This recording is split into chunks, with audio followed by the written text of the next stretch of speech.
You ask Tiger to calculate. This deals with linear inequalities with one unknown. The final result is x smaller than -4/81. Let's solve it step by step.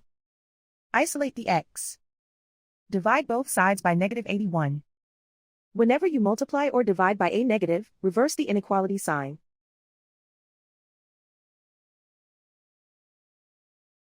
Cancel out the negatives.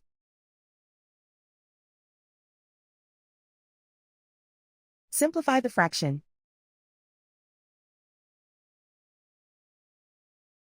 Move the negative sign from the denominator to the numerator.